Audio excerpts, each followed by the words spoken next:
ومعزمتين بهذا الرأي والجود وأنا بسمع أنه لسه حريصين وأنا كنا بدوني هراء البرلمان كنت الآن وأنا حسين حسن شراء هل كان يسكع سري ما نمشي سكين لا أتمنى شاحي فهذا هو شيء ساعات بيدو هو حسن كتاهي سيارة بدوني البرلمان كنت الآن لا بيرتد عنها في شرع لا بيرتد فبعدنا بدنا نفس النظام هذا أنا رجعنا بلحة مدحونه كرجال سنة مدحونه رجعنا دولة وطن كنا نقول بدره وحياة السعودية هي جري وأنا في شيء يا أنا هو الشعب كمان سوريا هاي الشعب في البنت اللي عندنا دفاعات أنا الشعب الصومالي جعل لما أنت ورانا تعرفها يا أبو حداد ولا تعرفها سياسية لما دعوا العدد والله عرفت سياسية ده مش يجري دولة عرفتها كم لها عبد الغاز دكتور عبد الغاز طلع حسن في عبد الله ما كم لها في شريف ما كم لها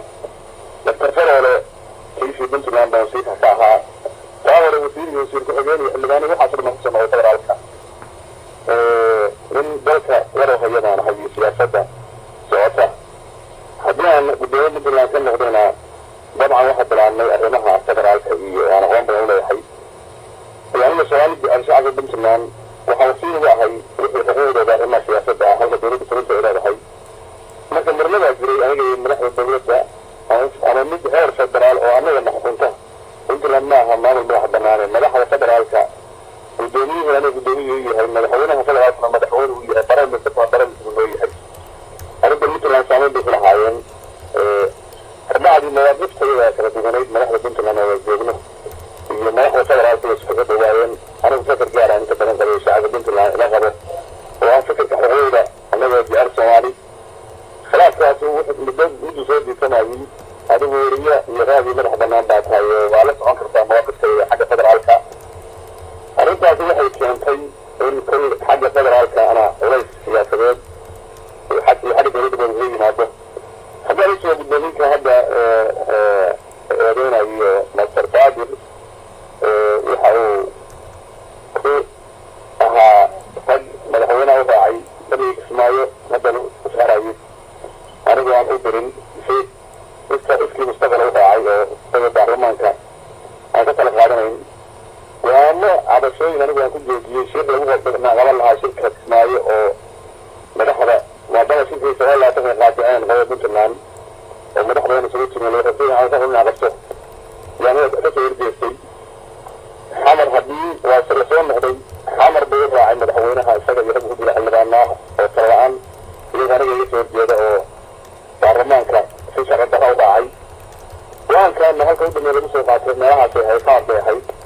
إلى أنا موسم يوخي مركب برنامج كورتا سوى كل عام سياسة هاي الحين أنا إلا رابلي أنا مثلا هي تعرف زي هاي هذه أنا مركب حياة كره وقت وجانب كذا وحتعرف لا درن كرا سيدان برنامج هذا جري سيدي هاي جامع سيدي اللي هو ترى الشعب باجرة عن برنامج كهين سياسيين وحجرات به أغنية هم أنا أول بشعر في بنت النهار ده هو شعب الصوماليات ده أنا جالس أعرف ولا يفهم وحتى أنا وقعها برنامجه بس شنو بعد سوي شخصيا حقيقة بدري تراث إنه برنامج هذا في دراسة شيء هذا يقوم على لكن أيرتي في جراد محمد جراد سلام بعد هنا عند سنة برا بقولي ما شاء وأنا من أود يعني ما يصير أود حقي يصير برنامج فيها يشتغل عن كل رأينا برنامج شرف ما كله يهي شعب ما كله يهي وحول ما كله يهي موسين كاتان السوق بدون موسين أنت هذا الموسين كله قدامي والله بابولي بدأ بيها يهي كم قدامنا دول نسلك فيها يصير مثلاً مدحونا كحيوش البيت يساعدنا نمشي فيها السوق ما أنا هايشان كرا شغالة كمالي اسكو حيات منهم كريم الديانة أود الأهرمان كون بحياة فرنسا موسيقى الحساب أنت وطاق كما تسرع بتحماها إذا ساوح الموسيقى من الأود كل يشوفون كمان قرأة ومغطاء وفي دفاع كرا براها شعب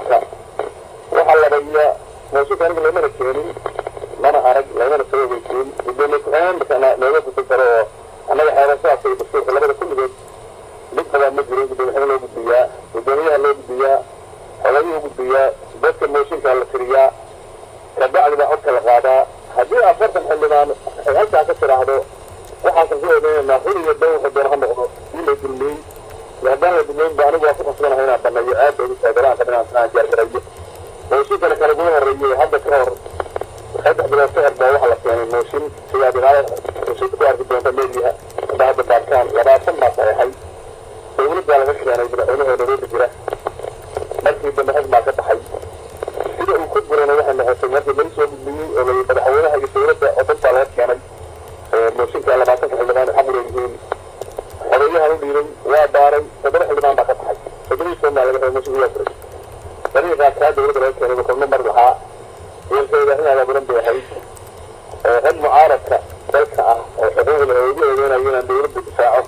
baa ka qayb galay raggaas federaalka ugu eedeynaya baa ka qayb galay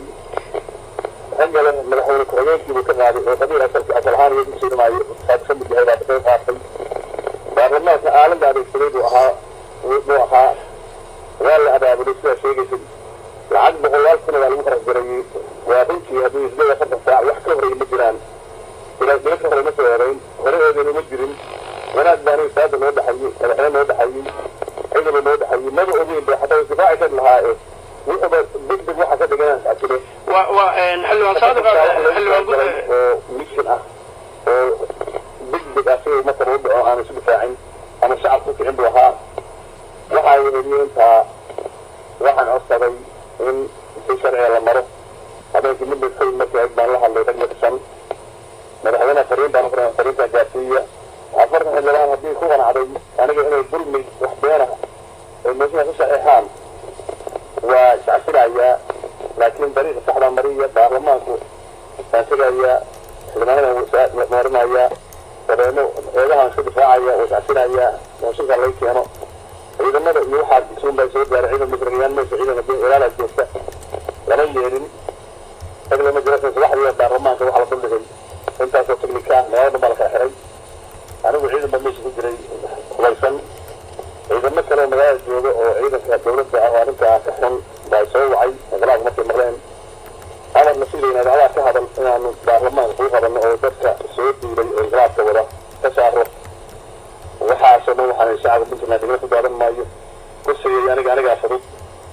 sidaasaan waxaan go-aan ku gaaray anigoo sharaftayda iyo kan dadka iyo kan dalka ilaalinaya inaan iscasilo sharci darra waxaasay yihiin wax ka jira waxaan kuu sheegaya waxaa ku qoran eedaynta inaan lacag lusaday haddaan lacag lusaday xeeraliyaa jooga puntland maxkamada leedahay waa in lagu soo eedeeyaa waa in la xiraa qofaan sharafuma ma jiro haddii been abuur tahayna cidda soo qortay meesha ka qortay la xiraa waxaan ku qoran inaan UND mashaariicdeeda si qaldan u maamulay awood inaan marorsaday awood maroorsiga sharciyaa ka yaala maxkamadaha dadka lagu ciqaabo banaanka ma fadhiyan hadda inay xabsi ku jiraaba waxay meesha ku dareen سعيد حسن شريع البيريال وحايد سؤال شيء وحربا البرلمان كاهي مركز كمل gudoomiye fursadii ogolow inaan waxaan rabaa inaan ku su'aalo arrinta ku saabsan waxaa tiri mooshinka in la kiciyo ama la abaabulo federaalka iyo sidoo kale puntland waxbay iska ogaayeen baa tiri maxaa dee dowladda federaalka madaxda ka tirsan iyo puntland isu keenay iyo in adiga kursiga lagaa kiciyo oo mooshin lagaa abaabulo arrintaas dadka ku dhegeysanaya bal faahfaahin fiican ka sii faahfaahin waa ka siiyo waxaan ku yidhi anigu arrimaha federaalka waxaan bawaaqifta puntland madaxdeeda iyo kuwaydu waa iskhilaafsanaayeen madaxda federaalkana maaha madax gaare madax puntland xukuso weeye anigu intaasoo baarlamaanka iyo anigu go-aamaan ka soo saaray waxaan diidnay sida wax u socdaan waxaanu diidnay dastuurkii la bedelay waxaanu diidnay khalawaadka jira qaabka wax loo qabsado sida wax u socdaan baan diidnay kordhin baan diidnay shuruuc aad heli kartid adigu haddaad ka dhamin baarlamaan soo saaray aniga mas-uulka ahaa madaxdan isbaarid kama ahayn arrimahaana maalin waqteedu nin goodona maahay marka waa wada hadalla federaalka madaxdooday ahaayeen arrimaha mudadeerka intaa lagu eedeynayay abaabulka hadda iga yimina madaxda markay ka xagga soo noqdeen un baan u tirinayaa waxaan aaminsanahay in aan puntland gudaheeda anigaan dembi ka gelin wax mu'aamaraada lagu soo aabulay inay tahay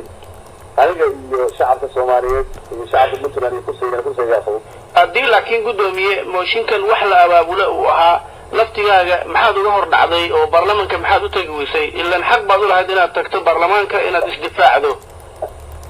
aad baad u mahadsan tahay su'aal sax weeye dee halkaa laba gaaro waxaan kuri waa la inqilaabay waa la qabsaday baarlamaanka ciidan baa qabsaday aniga guriga simigaa la hordhigay ilaala ciidan baa ku jiray baarlamaanka iyo ilaasha oo iyaga la soo hubaysan in laysku dhaco oo dagaal dhaco oo aniga shaarkii la wasakheeyo oo aniga guddoomiye baarlamaanka aan ciidamo hogaamiyo ciidamo dalbado oo dibga meesha ka timaado baa waxay igala fududaatay kursiga ilaah baa siiyey haatana mid ka fiican baan heli karaa oo dad siyaasiya baan ahay oo shacabka jecel yahay inaan shacabka iga qanciyo shacabkuna waa isoo hambaadiyeen mid Soomaaliyeed iyo mid kale midka Puntlandba kulligoodna anigu hadda qolaha nabcay maba jirto shacabkuna waa jeclahay laakiin waxaan ku jeclahay inay xuquuqdooda walba helaan ma aanu nin kordhiin sidee bay u arkaan madaxda Puntland inaad adiga iscasishay codkii kalsoonida markaad iscashay kadib baarlamaanku kala laabtay ma kula soo xiriireen madaxda Puntland arrintaas ma kala hadleen طبعا مدحت Puntland ay hadda soo xiriirtay ma jirto hadii madaxdu waxaan maaynayaa aniga ma nabca laakiin bi haddaan mawaaqifka kala duusanahay waa laga yaabaa inay ay u arkaan inay xal tahay haddaan madaxda Puntland oo haatan aniga soo maartay oo dalka soo degtay soo hambaliyay ma jirto waa la sheegay waa jira madaxda qaybteedna ku faanayeen anaga waxaan ka dambeynay oo dadsan yihiin ba haddii wasiirada ay haddii madaxweynaha qaybteed tahay wadiga soo gaaraysay oo marada waa ku faraxsan anaga abaabulay sidii loo taagado oo dhacay mooshinka waa la abaabulaa tiri dabcan sida ku xusnayd ama ka muuqataba shirkaaga jiraayad qabato markii hore aad sacajilaysay sidee loo abaabulay mooshinkan madaxda sare ee Puntland ayaa lacag ku bixisay in muddo kooban lagu abaabulo mooshinka inta leeg dadna adiga xilka laga qaado arrinta waxa weydiinaysaa saadi qashi garaadba weydiinaysaa isaga lacag soo qaaday isaga iyo niman kala qaydinayay isaga ku jira loo wakiishay inaad su-aasha weydiisaanay ahayd waxaad lacagta qaybseen oo xagee ka soo qaadeen maxaa waxbaa ka soo qaadeen sida annaga hadda warka ku hayno gaalkacyaa ka soo qaaday xagee ka soo qaaday lacag fara badan xaggii qaybinayo weeye marka calaa kulli xaal mooshinkaas inuu lacag ahaa oo lacag la qaybiyena adigu haddaa hadda shaki baa tahay Puntland dadka waxaan weydiisay shacabka qof kasta waa og ku sheegaya in lacag noocaas la isticmaalay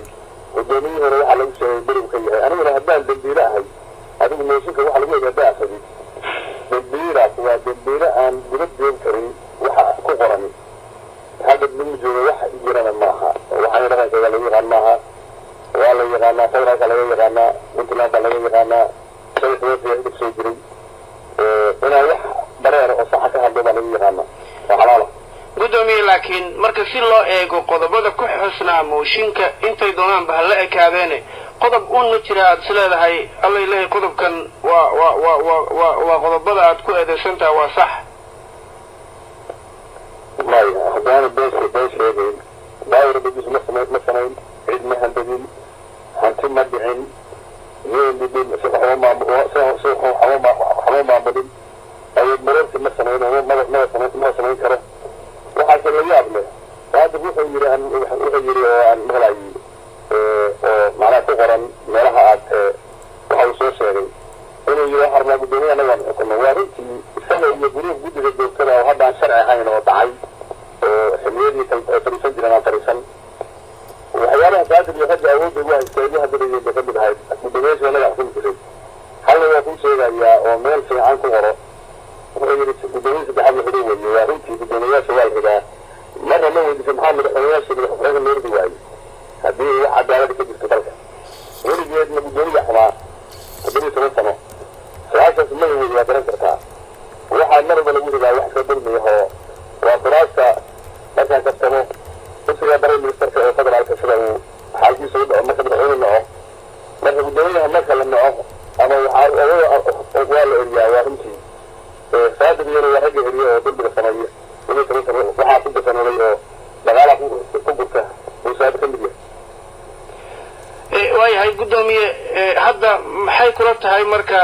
xaaladda baarlamaanka puntland inay kusii dambayn doonto ma dhici kartaa mise isleedahay waxaa jiri kara mooshin kale oo laga keeni karo madaxda kale ee puntland mar haddii iyaga arrimahan ay lug ku leeyihiin baarlamaanku wax walba waa ka suureedaan waayo haddii wuxuu mar haddii noocaan noqoto mooshinada haddii bilaabaan waa taanama joogsadaan haddeer xamar barnaamij sarreeyey madaxweynihii fiiqii la geliyo waa daahiro duufaan soo food saartay puntland oo waa suurtagal inay meelo kalena sareeto mana joojiyaan baarlamaanku waxaa hadday dhaqaalaha noocaas la baro oo waxaa qaabkaa loo shaqeeyo sababtoona wax qabanaya ma jiraan dulmigana waa u bareerayaan oo hadda u bareere oo qofku dantiisa kala weynaanaysa aniga waxaana ka hadlayo waxaan khibrad leeyahay saada anaa ugu khibrad badan anigu federaal baan soo ahaa 7 sannadood xildhibaanigiisa ka soo noqday haddeer ratanaan 6 sano ku jiraa waxaa kala joogsan maayaan waxaan u maleynayaa halkii federaalka wax marin jireen inay marinayaan iyagoo ama kasii dhiganayaan haddaan xal loo helin oo niman kale talaa iman ugu dambayntii waxaan rabaa bal inaan kula wadaaga arrinta ku saabsan madaxda sare ee federaalka iyo sidoo kale madaxda puntland waxbay kala socdeen mooshinka tiri su-aasha iyada ah qaabka bal arrinta ay ku timid kala fikir duwanaanshaa jira tiri dabcan oo ku saabsan siyaasadda federaalka iyo siyaasadda puntland meelaha dib kala aragti duwaneedeen oo aadka u cadcaddaa haddaad wax yar nooga sheegto على كل حال waxaan heli kartaa anigu mawaqiftaydii baan ku heli kartaa waxaa ka socday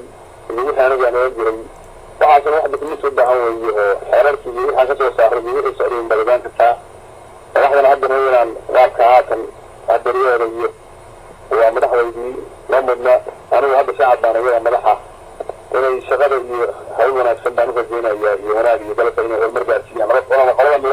laba kun iyo tobanka mana baahan siyaasiyiintii waxqaybay ahaa oo meesha ka baxayeen marka meel fiican gaarsiin baan rajeynaya kuwa puntlandna waxaan uga rajeynayaa inay meel fiican wadaxa gaarsiiyaan intaasun baan kaa ku kulaya wixii dokumentigana waxaad ka helaysaa meelaha washaradada